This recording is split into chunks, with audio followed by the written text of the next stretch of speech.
Imaginez terminer l'année 2025 en adoptant une version entièrement renouvelée de vous-même, une transformation profonde qui vous libère des chaînes du passé. Abandonnez résolument les fardeaux qui n'ont plus leur place dans votre vie, ces choix restrictifs qui entravent votre progression, ces excuses récurrentes qui vous maintiennent dans l'immobilisme, et cette peur persistante qui vous empêche de saisir les opportunités risquées mais enrichissantes. Que diriez-vous de réécrire complètement votre récit personnel avec une finalité authentique et significative, en alignant chaque aspect de votre existence sur un objectif clair et inspirant? Pensez à l'impact transformateur que cela pourrait avoir, vous regarder dans le miroir et y découvrir non plus une silhouette familière et ordinaire, mais une personne qui vous motive profondément, qui incarne la force et la détermination que vous admirez. Les philosophes stoïciens, ces penseurs antiques comme Marc Aurèle, Sénèque et Épictète, nous ont légué une sagesse intemporelle. Le vrai pouvoir ne réside pas dans l'évitement des obstacles, mais dans l'affrontement direct de la réalité, en accueillant les défis avec un courage inébranlable et en modelant activement le présent, sans attendre vainement que les conditions extérieures deviennent idéales ou parfaites. Dans cette vidéo, vous allez explorer en profondeur 8 pratiques puissantes et concrètes, inspirées du stoïcisme, pour réinventer votre vie de façon authentique et durable. Il ne s'agit nullement d'un relooking superficiel ou d'ajustement cosmétique, mais bien d'une reconstruction solide de vos fondations intérieures. Renforcez votre mentalité pour qu'elle soit résiliente, clarifiez votre objectif pour qu'il soit aligné sur vos valeurs profondes, et affinez la vision que vous portez sur votre avenir pour qu'elle soit à la fois réaliste et ambitieuse. L'année 2025 est à nos portes, et elle apporte avec elle une occasion rare et précieuse de vous délester définitivement de tout ce qui ne contribue plus à votre épanouissement. C'est le moment idéal pour repartir sur des bases neuves, pour saisir fermement les rênes de votre destinée et pour évoluer vers la personne dont vous pouvez être fier, celle qui reflète vos aspirations les plus élevées. Avant de plonger dans ces pratiques, je tiens à vous rappeler un point essentiel. Si cette vidéo est parvenue jusqu'à vous aujourd'hui, c'est probablement parce qu'une personne y a cru suffisamment pour la liker ou la partager. À votre tour, adoptez ce geste simple mais impactant liker, partagez car il pourrait bien inspirer d'autres individus à rassembler leur courage et à entreprendre leur propre renaissance. Pratique numéro 1. Construire un corps fort pour forger un esprit inébranlable. Adopter une routine rigoureuse de soins corporels peut sembler déconnectée de la philosophie au premier abord, mais en réalité, c'est une approche profondément philosophique, ancrée dans les enseignements stoïciens. Ces sages antiques comprenaient mieux que quiconque l'interdépendance intime entre la force physique et la robustesse mentale, les considérant comme des sœurs jumelles inséparables qui se soutiennent mutuellement. Pour eux, cultiver le corps n'était pas une affaire de vanité esthétique ou d'ego surdimensionné, mais une préparation essentielle à l'affrontement des vicissitudes de la vie quotidienne. Avez-vous déjà remis en question l'image stéréotypée du philosophe comme un être sédentaire, isolé dans sa tour d'ivoire, entouré de piles de livres poussiéreux? En vérité, cette représentation est totalement erronée.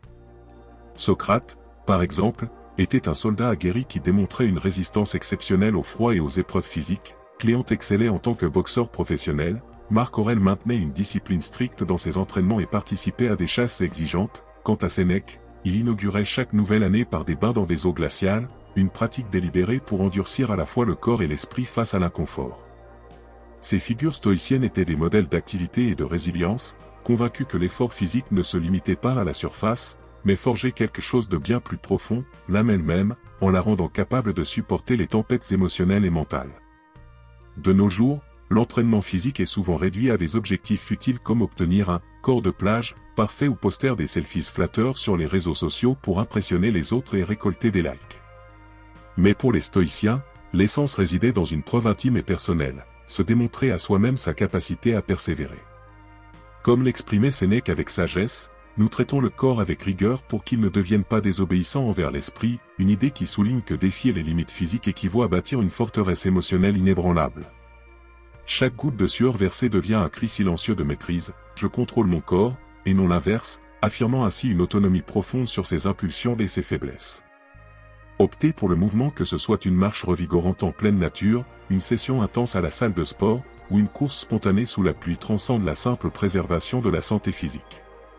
C'est une véritable gymnastique mentale qui renforce ce muscle invisible de la volonté, celui qui proclame « Je respecte mes engagements envers moi-même, je triomphe de la paresse qui me guette, et je surpasse l'inertie qui menace de m'engloutir. » Soyons honnêtes et réalistes, le corps humain, par nature, résiste presque toujours à l'effort initial. L'esprit, quant à lui, excelle dans l'art de générer un millier d'excuses plausibles. « Pas aujourd'hui, il fait trop froid dehors, je suis épuisé après cette longue journée, demain sera mieux. » Pourtant, lorsque vous surmontez cette résistance intérieure et vous forcez à passer à l'action, un phénomène presque magique se produit, une vague d'énergie nouvelle vous envahit, revitalisant non seulement votre corps mais transformant l'ensemble de votre journée en une expérience plus dynamique et productive.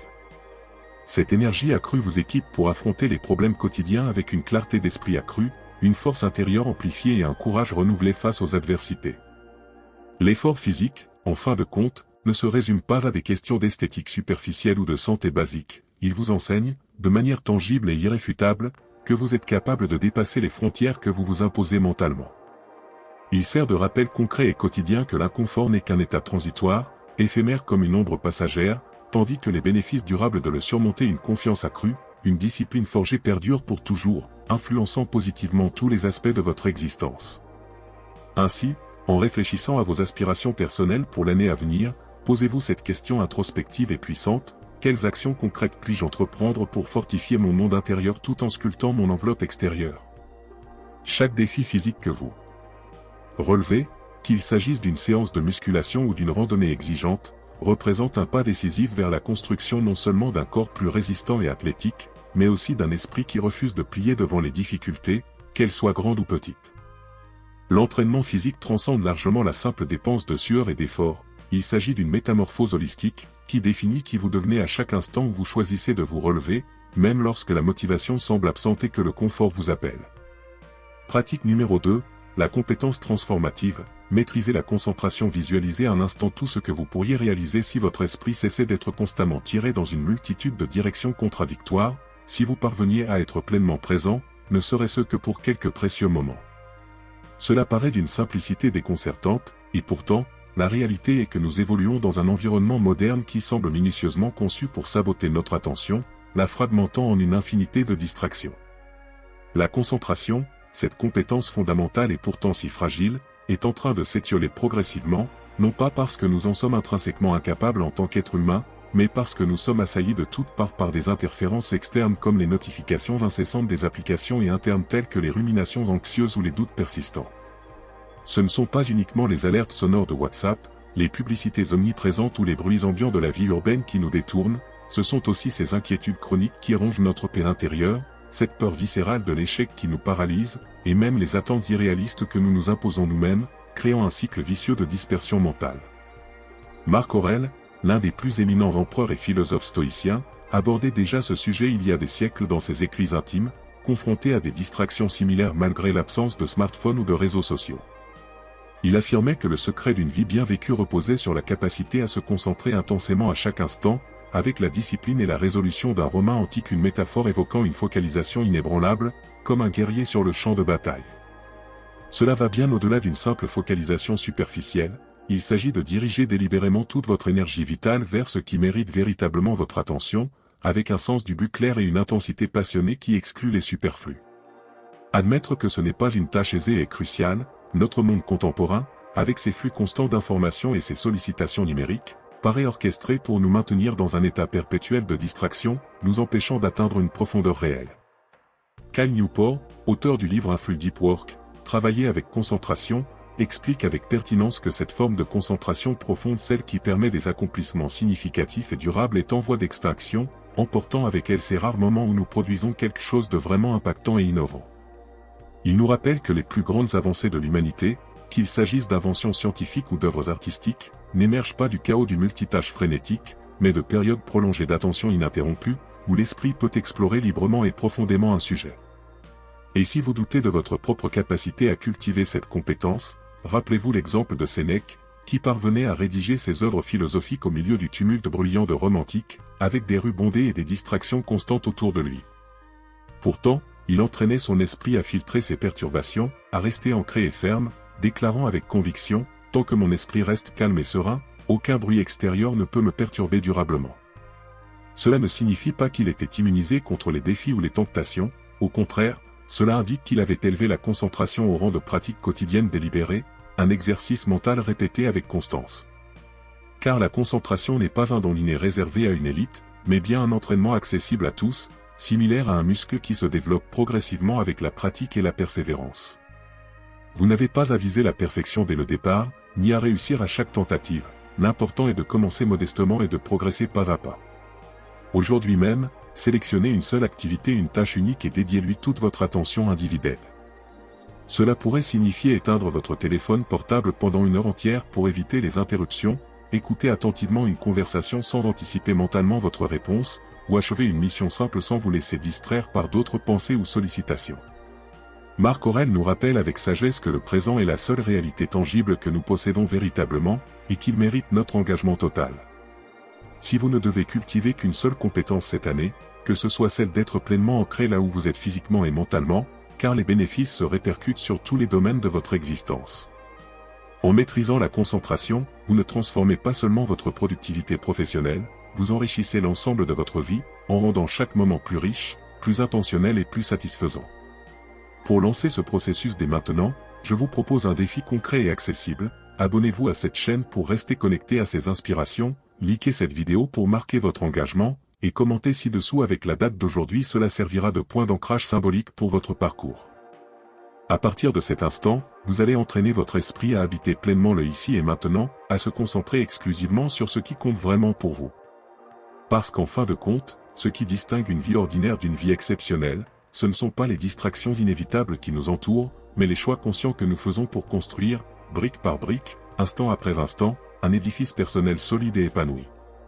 Pratique numéro 3, identifier et solliciter un mentor. Marc Aurèle, en plus d'être un philosophe renommé, était un leader militaire accompli qui a guidé l'armée romaine à travers des campagnes ardues et des guerres prolongées. Dans ses méditations, un recueil intime de réflexions personnelles souvent traduit par « Pensée pour moi-même », il a consigné une phrase qui résonne avec une profondeur intemporelle, comme un soldat escaladant un mur imprenable, vous avez une mission cruciale à accomplir. Si vous êtes blessé au cours de l'ascension, vous aurez besoin d'un camarade fidèle pour vous relever et vous permettre de continuer. Ces mots capturent une vérité universelle et indéniable, demander de l'aide n'étant aucun cas un signe de faiblesse ou de défaite, mais plutôt une manifestation authentique d'humanité et de sagesse. C'est reconnaître humblement que, dans certains moments critiques de l'existence, se battre en solitaire ne suffit pas à surmonter les obstacles insurmontables, c'est comprendre que les batailles les plus significatives, qu'elles soient personnelles ou collectives, ne se gagnent jamais sans le soutien d'alliés fiables. Pourtant, voici le paradoxe intrigant, lorsqu'il s'agit de notre propre vie quotidienne, pourquoi hésitons-nous si souvent à tendre la main et à solliciter de l'aide?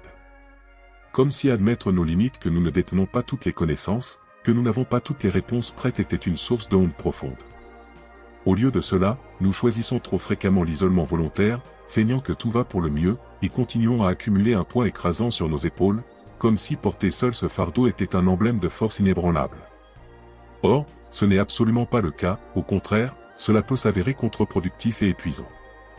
Demander de l'aide est, en réalité, un acte de courage pur, car il exige de transcender l'orgueil personnel et d'affronter directement sa vulnérabilité intérieure, et il est infiniment plus facile de se retrancher derrière une façade d'autosuffisance que d'exposer ses failles pour chercher un soutien. Charlie Mackay, dans son ouvrage poétique et touchant L'enfant, la taupe, le renard et le cheval, exprime cela avec une élégance remarquable. Demander de l'aide n'est pas un acte d'abandon, c'est au contraire refuser catégoriquement de renoncer à avancer. Et il a parfaitement raison, rechercher du soutien auprès d'un ami de confiance, d'un mentor expérimenté, d'un livre inspirant ou même d'un thérapeute professionnel ne signifie nullement que vous avez échoué ou que vous êtes déficient, cela témoigne plutôt d'un profond respect envers vous-même, d'une détermination à ne pas stagner dans une situation inconfortable ou limitante. La vie n'est pas conçue comme un champ de bataille isolé où chacun doit lutter en solitaire contre vent et marée, elle est plutôt un espace collaboratif où la véritable force émerge de l'échange mutuel, de l'apprentissage partagé et de l'humilité d'accepter que d'autres personnes avec leurs perspectives uniques peuvent et désirent vous assister dans votre parcours. Rappelez-vous cette vérité réconfortante, vous n'êtes jamais vraiment seul dans vos luttes. Chaque individu sur cette planète mène ses propres combats intérieurs, porte ses propres peurs et incertitudes, et même si votre chemin peut parfois sembler solitaire et désertique, il y aura toujours quelqu'un, un proche, un collègue, un inconnu bienveillant prêt à marcher à vos côtés, à vous offrir une main secourable pour vous relever lorsque le poids des responsabilités ou des épreuves devient insupportable. Alors, dans ces moments où tout paraît s'effondrer autour de vous, où vous avez l'impression de piétiner en rond sans progresser, prenez une pause délibérée, arrêtez-vous, respirez profondément pour recentrer votre esprit, et osez demander de l'aide. Cela n'a pas besoin d'être un geste théâtral ou grandiose, il peut s'agir d'un simple conseil sollicité auprès d'un ami, d'une conversation ouverte et vulnérable avec un mentor, ou d'un petit geste de soutien qui vous rappelle que vous n'êtes pas obligé de porter seul le poids du monde entier. La vérité libératrice, c'est que chercher de l'aide ne vous rend pas plus faible ou dépendant, au contraire, cela vous élève, vous rend plus fort et plus résilient, plus grand dans votre humanité.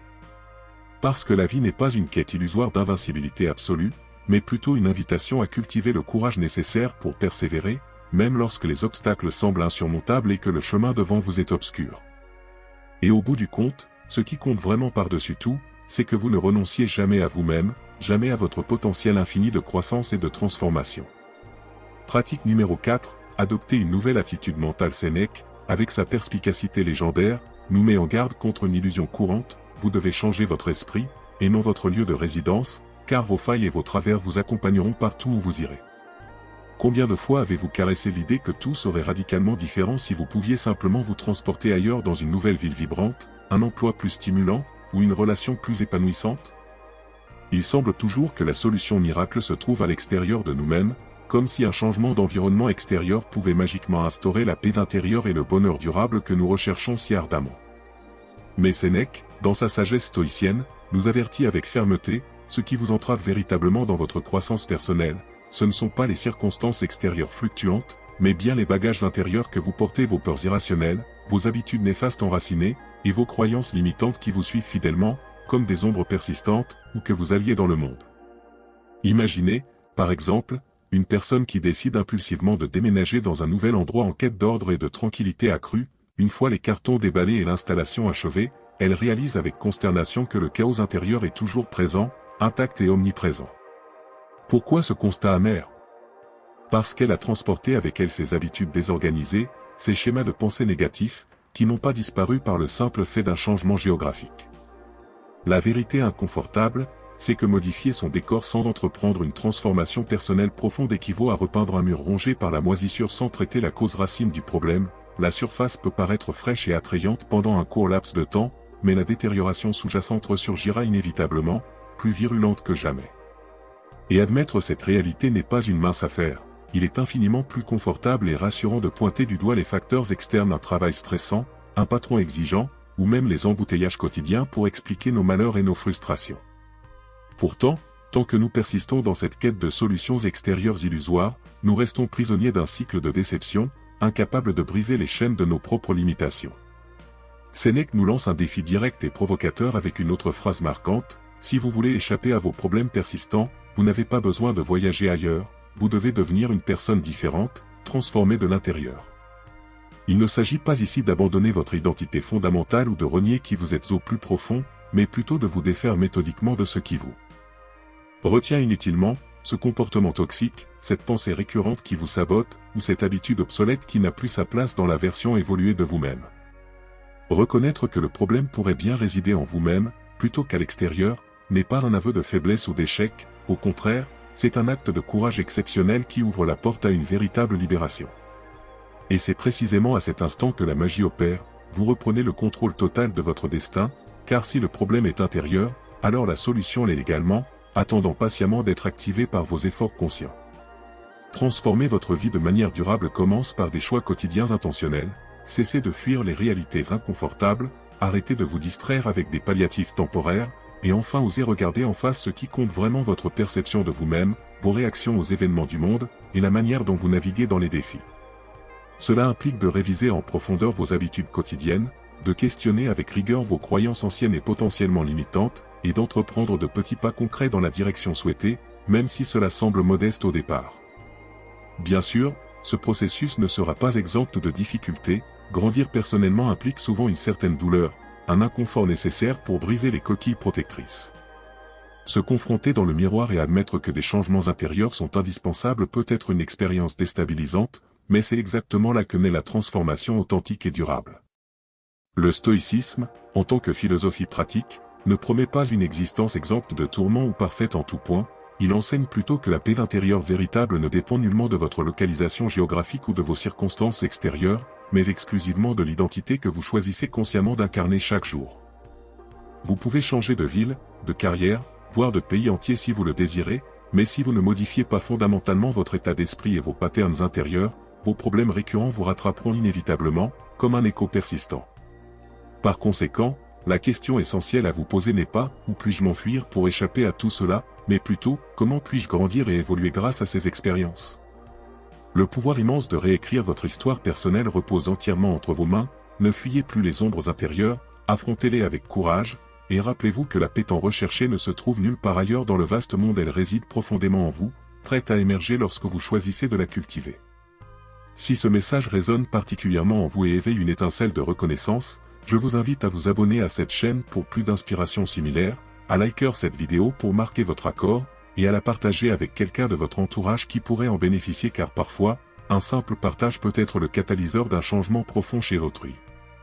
Pratique numéro 5, libérez les chaînes qui vous entravent. Sénèque, avec sa clarté percutante et sa franchise caractéristique, nous a légué une question qui traverse les âges et défie notre complaisance: montrez-moi un homme qui ne soit pas esclave d'une manière ou d'une autre. Pour ce philosophe stoïcien, l'esclavage n'était pas principalement une condition physique imposée par des forces extérieures, mais un état d'esprit intérieur, une captivité subtile et souvent invisible. Peu importe votre position sociale, le nombre de titres honorifiques que vous accumulez, ou les biens matériels que vous possédez, nous tous sans exception portons des chaînes invisibles qui nous lient, et ces chaînes ne proviennent pas du monde extérieur, mais émergent de nos propres habitudes ancrées, de nos désirs incontrôlés, et des dépendances que nous cultivons inconsciemment au fil du temps. Sénèque observait avec acuité: l'un est esclave du plaisir sensuel qui le domine, un autre de l'argent et de l'avidité qui le consument, un autre encore de l'ambition dévorante qui dicte ses choix. Ce qui rend cette réalité particulièrement effrayante, c'est que nous ne percevons souvent même pas l'étendue de l'emprise que ces éléments exercent sur nous, les considérant comme normaux ou inoffensifs. Prenez un moment pour examiner honnêtement votre propre vie. Qu'est-ce qui exerce un contrôle insidieux sur vos pensées et vos actions? Est-ce ce café matinal dont vous croyez avoir absolument besoin pour démarrer la journée, cette cigarette qui semble miraculeusement alléger le poids des responsabilités accumulées, ce téléphone intelligent que vous consultez compulsivement sans pouvoir le poser, ou peut-être ce rêve illusoire de richesse facile à travers un jeu ou un investissement risqué? Si une chose quelle qu'elle soit occupe constamment votre esprit, si vous ressentez un vide ou une anxiété profonde à l'idée de vous en priver, alors vous en êtes bel et bien esclave, captif d'une dépendance qui limite votre liberté. Et voici la vérité nuancée mais cruciale: ce n'est pas l'habitude ou le vice en lui-même qui érode fondamentalement votre autonomie, mais la place disproportionnée qu'il occupe dans votre psyché, cette obsession rampante, ce besoin incessant et insatiable qui vous vole progressivement votre paix intérieure et votre capacité à choisir librement. Certains vices peuvent être abandonnés de manière relativement directe et définitive, une fois que vous en prenez conscience et décidez d'agir. D'autres, plus tenaces, essaieront de ressurgir sous des formes déguisées, profitant des failles émotionnelles pour combler le même vide fondamental. Peut-être connaissez-vous quelqu'un qui a réussi à se défaire d'une dépendance pour en adopter immédiatement une autre, apparemment différente mais servant le même objectif de distraction ou d'évasion. Ce n'est pas une véritable libération, mais simplement l'échange d'une cellule de prison contre une autre, tout aussi restrictive. Les stoïciens, avec leur pragmatisme éclairé, avaient pleinement compris cette dynamique. Pour eux, la liberté authentique survient précisément lorsque vous êtes capable de regarder ces chaînes droit dans les yeux, de les identifier sans déni, et de déclarer avec conviction: je n'en ai plus besoin pour fonctionner ou être heureux. Car tant qu'une chose, même si elle paraît mineure, socialement acceptée ou inoffensive en apparence, exerce une domination sur votre vie, vous ne pourrez jamais prétendre à une liberté totale et inconditionnelle. Voici donc le défi concret et transformateur pour cette année 2025. Cessez d'accepter passivement ce qui vous retient et vous empêche d'avancer pleinement, refusez de tolérer plus longtemps ces entraves intérieures qui sapent votre potentiel. Vous n'avez pas besoin d'un discours motivant grandiose ou d'un plan stratégique complexe et intimidant pour commencer. Optez pour la simplicité et l'action immédiate, commencez par de petits pas, identifiables et gérables. Chaque vice ou dépendance que vous laissez derrière vous, qu'il s'agisse de réduire une consommation excessive ou de briser un cycle de procrastination, libère un espace précieux dans votre esprit et votre vie, un espace que vous pouvez alors remplir avec des éléments plus enrichissants, comme de nouvelles passions, des relations plus profondes ou des objectifs alignés sur vos valeurs. La vie commence véritablement à se métamorphoser lorsque vous prenez la décision ferme de ne plus être l'esclave de ces forces intérieures. C'est à ce moment que vous ouvrez la porte à une existence plus autonome et épanouie. Choisissez donc votre liberté avec détermination, choisissez votre grandeur personnelle avec audace, et commencez ce processus libérateur dès aujourd'hui, sans attendre un signe extérieur ou une motivation passagère. Pratique numéro 6, abandonnez la quête de perfection au profit du progrès constant. Le perfectionnisme, souvent perçu comme une vertu admirable, n'est en réalité pas le trophée glorieux que l'on imagine, c'est plutôt un piège subtil et insidieux, déguisé sous les apparences d'un effort louable et d'une excellence aspirée, mais qui en pratique paralyse vos actions et épuise inutilement votre énergie vitale. Martha Graham, l'une des chorégraphes les plus influentes et innovantes du XXe siècle, en a fait l'amère expérience lors d'un hiver particulièrement créatif. Elle a consacré des mois entiers à concevoir et perfectionner une série de danses originales, investissant son temps et son talent sans compter. Pourtant, à la fin de ce processus épuisant, tout ce qu'elle parvenait à voir dans son œuvre n'était que des défauts perçus, des imperfections qui la hantaient. Elle confia même à ses proches avoir gâché son année entière à cause de cette insatisfaction chronique. Peut-être vous reconnaissez-vous dans cette anecdote poignante, avoir travaillé sans relâche sur un projet, une tâche ou un objectif personnel, pour finalement ne jamais vous sentir pleinement satisfait du résultat obtenu, toujours hanté par ce sentiment que cela pourrait ou devrait être encore mieux. C'est précisément là que réside le poids écrasant du perfectionnisme. Il vole la joie pure de la création, transforme chaque accomplissement en une source de frustration, et vous empêche d'avancer vers de nouveaux horizons en vous maintenant dans un cycle de révisions infinies. Winston Churchill, avec son franc-parler légendaire, avait raison de déclarer que le perfectionnisme n'est qu'une autre forme de paralysie, car au fond de cette quête obsessionnelle se cache non pas un désir sincère d'amélioration, mais une peur profonde et multiforme, peur de l'échec cuisant, peur de ne pas être accepté ou valorisé par les autres, peur enfin de révéler votre humanité imparfaite avec ses vulnérabilités inhérentes. Les stoïciens, dans leur approche pragmatique et réaliste de la vie, étaient pleinement conscients de cette dynamique destructrice. Ils ne cherchaient pas à atteindre une perfection illusoire et inatteignable, mais valorisaient plutôt le progrès continu, mesuré et constant, comme un chemin viable vers l'excellence. Épictète, par exemple, nous rappelle avec humilité, est-il possible d'éviter complètement les erreurs dans la vie? Non, mais il est possible de travailler assidûment à les minimiser et à en tirer des leçons. Il ne s'agit donc pas d'aspirer à être irréprochable en tout point, ce qui est une illusion futile, mais d'être persévérant et constant dans ses efforts, de grandir même au milieu des difficultés et des revers inévitables. Le perfectionnisme, loin d'être un signe de dévouement pur, est souvent une manifestation déguisée de l'ego, un désir ardent de paraître impeccable aux yeux du monde extérieur, de projeter une image de supériorité sans faille. Pourtant, le monde réel n'a pas besoin de cette perfection stérile et inaccessible, il a bien plus besoin d'authenticité brute, de sincérité dans les efforts, car c'est dans l'imperfection assumée que naissent les connexions humaines véritables. La magie créative et transformative se manifeste précisément lorsque vous osez livrer quelque chose au monde, même si cela reste imparfait ou inachevé à vos yeux, c'est lorsque vous décidez que, suffisamment bon pour l'instant, vaut infiniment mieux que l'absence totale d'action ou de contribution.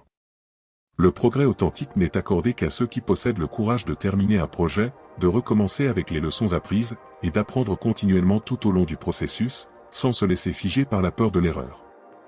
Accepter pleinement que nous ne serons jamais parfaits en tant qu'êtres humains avec nos limites et nos faiblesses n'équivaut pas à abandonner ses ambitions ou à se complaire dans la médiocrité, au contraire, c'est une libération profonde qui crée de l'espace mental et émotionnel pour grandir sans la pression étouffante d'être irréprochable à chaque instant.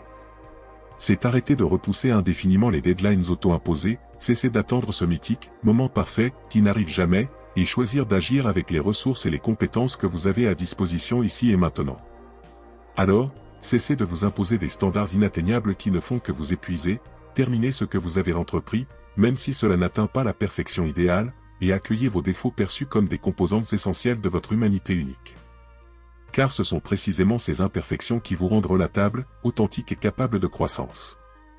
Et si vous identifiez quelqu'un dans votre cercle qui est piégé dans ce cercle vicieux du perfectionnisme, peut-être un ami, un collègue ou un membre de la famille, n'hésitez pas à partager ce message avec eux. Parfois, tout ce dont nous avons besoin pour briser le cycle est un rappel extérieur bienveillant. Souvenez-vous, ce n'est pas la perfection absolue qui change le monde ou transforme des vies, c'est le courage résolu d'aller de l'avant, pas après pas, malgré les obstacles et les doutes. Pratique numéro 7. Mettre fin à la procrastination et passer à l'action immédiate. Combien de fois vous êtes-vous solennellement promis de démarrer un projet important, une habitude bénéfique ou un changement nécessaire, pour finalement ne jamais passer à l'acte concret? Épictète, avec sa sagesse stoïcienne incisive, posait une question qui nous interpelle directement: combien de temps encore attendrez-vous pour exiger le meilleur de vous-même et pour vivre pleinement?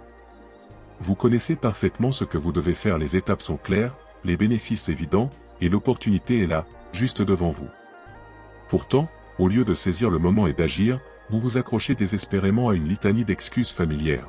Quand j'aurai plus de temps libre, quand ma vie sera plus stable et moins chaotique, quand les conditions extérieures seront absolument parfaites et alignées. Mais voici la dure vérité que nous évitons souvent: ces conditions idéales n'arriveront jamais d'elles-mêmes, et ce moment parfait que vous idéalisez n'existe tout simplement pas dans la réalité imprévisible de la vie. La procrastination agit comme un voleur silencieux et rusé, qui dérobe non seulement votre temps précieux, cette ressource non renouvelable, mais aussi vos opportunités uniques de croissance, et ultimement, votre confiance en vous-même, en érodant progressivement votre sentiment d'efficacité personnelle. Sénèque, dans ses réflexions philosophiques, observait avec justesse que les insensés passent leur vie entière à se préparer à vivre, mais ne vivent jamais réellement. Une description poignante de ce qui se produit lorsque nous remettons constamment à plus tard, nous échangeons la possibilité tangible d'un avenir enrichi contre une illusion de confort immédiat, un faux sentiment de sécurité qui nous maintient dans l'inertie. Vous devez donc prendre une décision ferme et irrévocable, une fois pour toutes. Voulez-vous continuer à naviguer dans cette existence tiède, marquée par les regrets accumulés, ou allez-vous enfin choisir le changement radical et libérateur? Personne d'autre ne le fera à votre place, personne ne sortira vos rêves enfouis du tiroir poussiéreux où ils sommeillent, personne ne vous poussera physiquement dans la bonne direction si vous ne faites pas le premier pas vous-même. La vérité libératrice, c'est que commencer un projet ou une transformation n'est pas une question de préparation exhaustive ou de conditions optimales, c'est avant tout une question d'en avoir assez d'attendre passivement, assez de regarder le temps filer irrémédiablement, assez de laisser votre vie rester figée au même point stagnant pendant que les opportunités passent. Cela n'a pas besoin d'être un début parfait, ni un geste grandiose qui attire l'attention, vous devez simplement commencer, avec ce que vous avez à portée de main. Enregistrez cette vidéo inspirante pour la revoir plus tard, notez cette idée brillante qui trotte dans votre tête avant qu'elle ne s'évapore, inscrivez-vous à ce cours en ligne qui pourrait élargir vos horizons, peu importe si vous ressentez de la peur viscérale ou si vous doutez de l'issue, car pendant que vous tergiversez, analysez et planifiez à l'infini, d'autres personnes osent se lancer dans l'action, et ce sont souvent ceux qui commencent en premier qui atteignent leurs objectifs. Premier, pavant la voie pour les suiveurs. Le succès, dans sa forme la plus authentique, n'est pas une affaire de chance fortuite ou de talent inné, il est le fruit d'une persévérance tenace, d'actions concrètes et répétées, de ces petits pas accumulés jour après jour qui construisent un momentum irrésistible. Il n'est précisément de ce que vous choisissez de faire maintenant, dans l'instant présent, plutôt que dans un futur hypothétique. La procrastination, en revanche, est cette promesse éternellement non tenue, cet avenir que vous continuez à saboter par vos propres hésitations. Alors, je vous pose directement cette question introspective et puissante, qu'êtes-vous en train de repousser indéfiniment? Quelle est cette chose, ce projet, cette conversation difficile, ce changement de vie qui pourrait radicalement transformer votre existence, mais que vous persistez à reléguer à un « demain » vague et incertain? Arrêtez immédiatement d'attendre un signe du destin ou une motivation soudaine, arrêtez d'imaginer comment ce serait dans un scénario idéal, et choisissez plutôt de commencer ici et maintenant. Car demain, la seule chose que vous récolterez sera la conséquence directe des choix que vous avez faits ou omis de faire aujourd'hui. Et le meilleur choix que vous puissiez faire en cet instant précis, c'est d'agir sans plus tarder, de passer de l'intention à l'exécution, et de poser les bases d'un avenir que vous méritez. Pratique numéro 8, sélectionnez un mot guide pour vivre pleinement en 2025. Sénèque nous rappelait avec une sagesse intemporelle, aucun vent n'est favorable à celui qui ne sait pas où il veut aller, une phrase qui sert d'avertissement solennel à tous ceux qui traversent la vie en mode pilote automatique, passant mécaniquement d'une tâche routinière à une autre sans un but clair ni une direction intentionnelle. Sans cette boussole intérieure, l'existence peut rapidement devenir confuse, démotivante et lourde à porter, comme un navire à la dérive ballotté par les courants imprévisibles. Et si vous pouviez simplifier radicalement cette complexité en choisissant un seul mot, un mot unique et puissant pour guider l'ensemble de votre année à venir? Ce n'est pas un exercice symbolique superficiel ou une mode passagère, c'est une méthode pratique et éprouvée pour aligner harmonieusement vos choix quotidiens, vos actions concrètes et vos pensées fugaces avec ce qui compte réellement pour vous au plus profond, servant de repère constant même dans les tempêtes de la vie. Imaginez ce mot comme une boussole intérieure fiable, qui vous aide à naviguer avec assurance à travers les incertitudes et les défis inévitables. Prenons une situation familière pour illustrer cela, lorsque vous êtes perdu en voiture ou à pied dans un environnement inconnu, que faites-vous instinctivement? Vous cherchez un point de repère visible, un panneau indicateur, un bâtiment emblématique, ou vous consultez votre GPS pour vous orienter. La vie fonctionne de manière similaire, et votre mot choisi deviendra ce point de repère indispensable pour l'année 2025, vous ramenant toujours à l'essentiel lorsque vous dérivez. Pourquoi un simple mot peut-il avoir un impact si transformateur sur votre vie?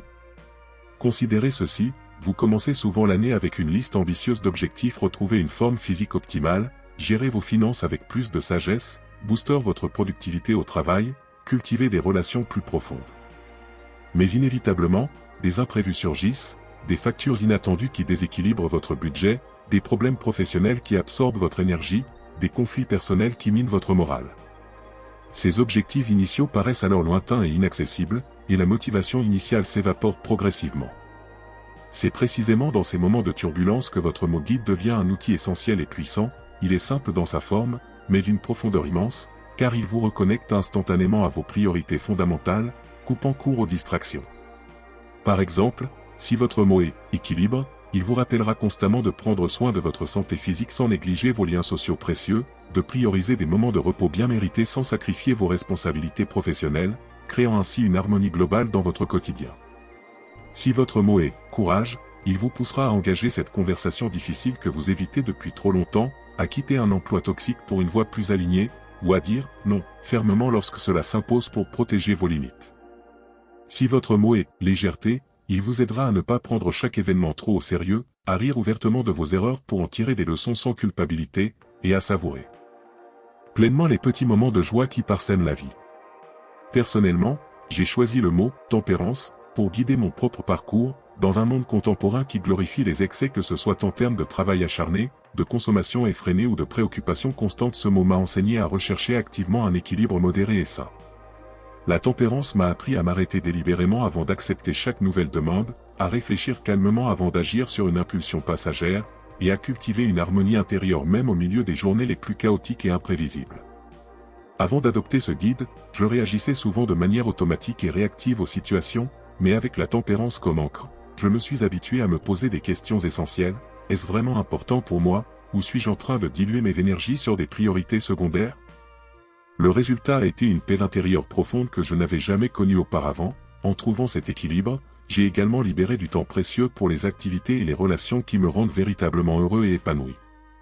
Posez-vous donc cette question simple mais introspective. Qui voulez-vous être, au plus profond de vous, à la fin de l'année 2025? Si votre aspiration est d'être plus confiant en vos capacités, votre mot pourrait être « discipline », car la confiance authentique naît des petites actions consistantes et répétées que vous accomplissez chaque jour, construisant une fondation solide. Si vous ressentez un besoin de plus de calme intérieur dans un monde frénétique, essayez sérénité et identifiez des moments dédiés pour vous déconnecter du bruit ambiant, vous reconnectant à votre essence profonde. Si cela vous semble encore abstrait, voici 2 exemples concrets pour illustrer le pouvoir de cette pratique. Marie, une femme qui luttait contre des changements inévitables qu'elle ne pouvait contrôler comme le processus naturel de vieillissement ou la perte douloureuse de proches, a choisi « acceptation ». Ce mot l'a aidé à accueillir la réalité telle qu'elle est, avec une sérénité accrue et moins de résistance inutile. Jean, quant à lui, qui passait des heures à procrastiner sur des tâches essentielles, a opté pour « action ».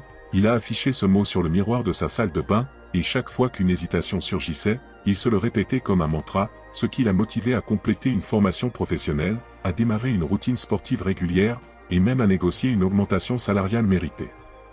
Pour ancrer ce mot dans votre quotidien, écrivez-le sur un post-it coloré et collez-le sur votre réfrigérateur pour un rappel visuel constant.